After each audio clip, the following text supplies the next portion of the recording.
Tonight, now we know what else police say they took from Aaron Hernandez's home as evidence in the case is unsealed.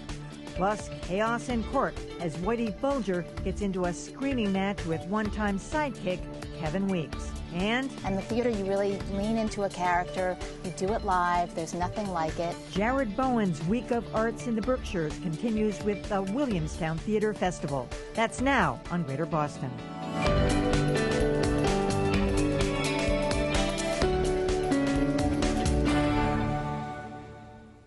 Good evening. It's been over 3 weeks since 27-year-old Odin Lloyd was found dead in an industrial park near the home of Aaron Hernandez. The former Patriot is now being held on first-degree murder charges at the Bristol County House of Correction. Today, the once sealed evidence against him was made public. It numbers over 156 pages, encompassing 8 different search warrants. The documents released today in Attleboro District Court detail the case that investigators built against Aaron Hernandez in the June 17th murder of his one-time friend, Odin Lloyd. Combing through Lloyd's pockets, investigators found a cell phone with texts and phone calls to Aaron Hernandez, keys for a car being rented by Hernandez. Police then approached Hernandez's home, but he got agitated and slammed the door in their faces. Returning later with a warrant, investigators found security camera footage from Hernandez's home, grainy images allegedly showing him entering his home while holding a handgun. But for all the circumstantial evidence, police still seem to be missing the proverbial smoking gun, evidence or an eyewitness account that directly points to Hernandez as the triggerman. And with me now are defense attorney Jack Cunha and Boston Herald sports columnist Steve Buckley. So going through this, it's 156 pages, and I know you didn't get a chance to read every single one of them. It's 8 warrants. A lot of it is repetitive. Is there anything really new in there? No. I mean, what's new, I suppose, is the interaction between Hernandez and the police when they first tell him that it's a murder investigation. He slams the door.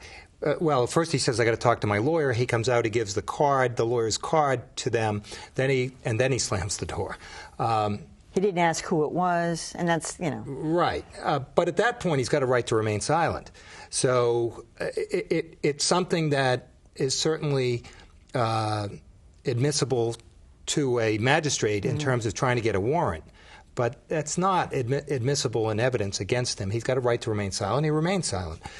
What it does is that in the court of public opinion, he is hurt badly.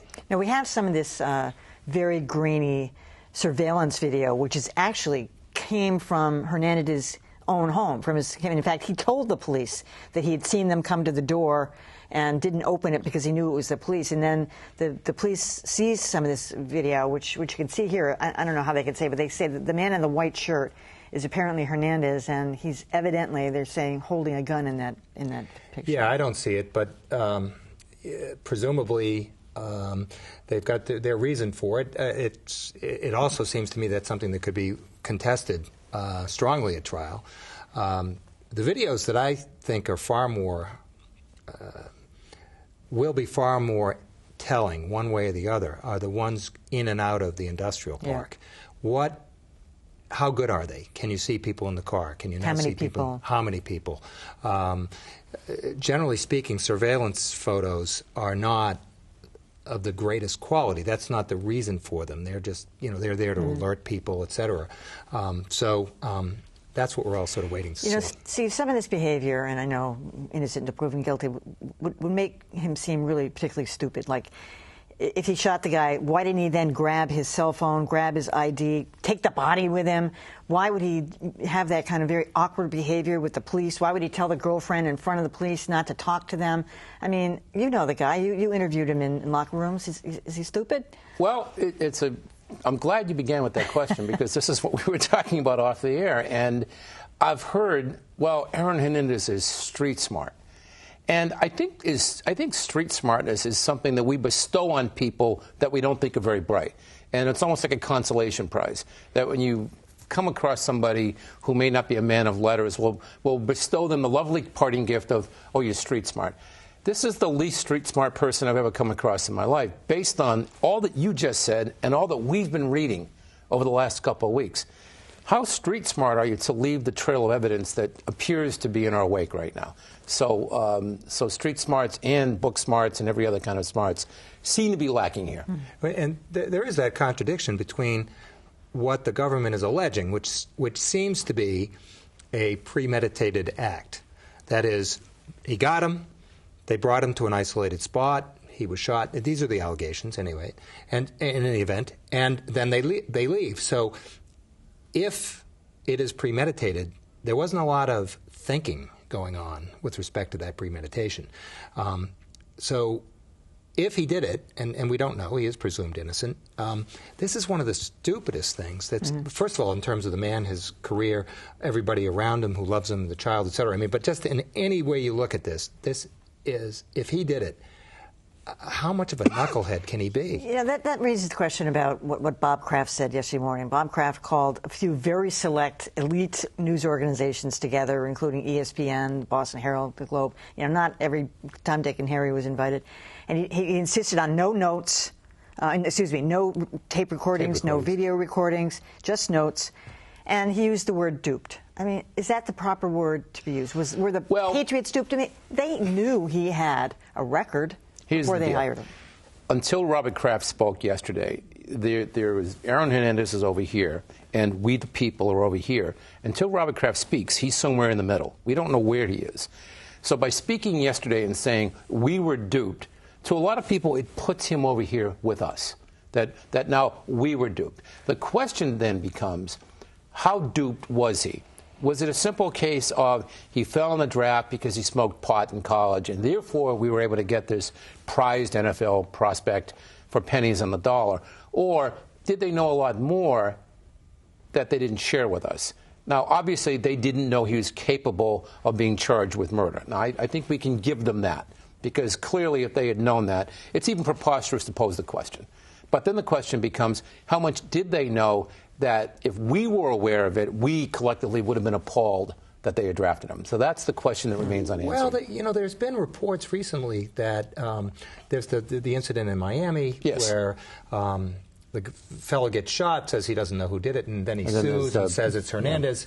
Yeah, and then there's the other incident, I think it was in Connecticut. And but those are recent. And now they think he's connected to this double murder last summer here in Boston. Right, but again, that's something that's just come out. But in addition, these are any indication of weapons, as far as I've heard, is very recent. So the only thing the Patriots had at the time was he smoked some weed. Okay. And he wrote them a letter. And he said he was going to stop. And by the way, a dope scale was found in his home. So he must still be smoking weed. And he said he would self-report, and he agreed to take a hit on his salary every time he tested positive. Right. Why would he ever test positive if he wasn't doing it? But again, counselor, because this is where it applies, the letter might better have been written by you. I think that the letter was probably written by his agents. It was. Point, exactly. Yeah. And he probably sent it to every the letter was written with such specificity and so lawyered up was it that it seemed to defeat the entire purpose of him trying to paint himself as this model citizen in the NFL. I don't think so, because that's the way I see it. Wait, I'm going to ask you, did you ever talk to him in the locker room? Did you ever get any sense of him? No. I know that it's a very popular board game right now for certain people in the media to say, I knew this was going to, but I'm not that clever. And I found him to be engaging. And he held court occasionally. Did other players like him? Well, apparently not, given some of the stuff that's coming out now. Matt Light, a former Patriot, was the most damning of all in some of the comments that he made. Deion Branch, who played for the Patriots, spoke highly of Aaron Hernandez. So obviously more reports will be coming out, players' testimonials and so forth.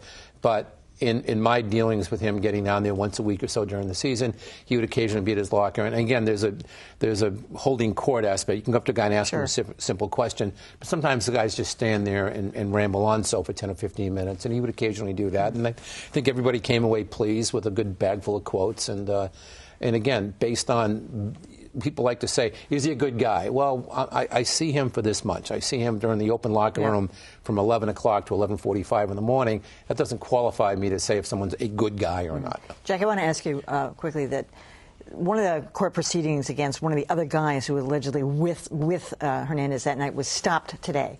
But we know that 4 people went into that industrial park because they see that on the video. 3 came out. Why aren't the other 2 being charged with murder or accessory to murder? And do you think maybe when they stopped the proceeding, they did so to work out some deal with this guy so he'll squeal? Well, that's the $64,000 question. I mean, his lawyer has said that he's not cooperating. But when 4 go in and 3 come out, and at least 2 they claim are seen going into a house nearby afterwards holding guns, they charge everybody. That's a joint venture. That's what I think. They charge everybody with murder. So, as you said in your opening, there is no smoking gun. Perhaps not a good metaphor for this, but so you have to wonder: is there an overture being made? One of them is Ortiz is being held in Dedham. Hernandez, as you would expect, is in Bristol County.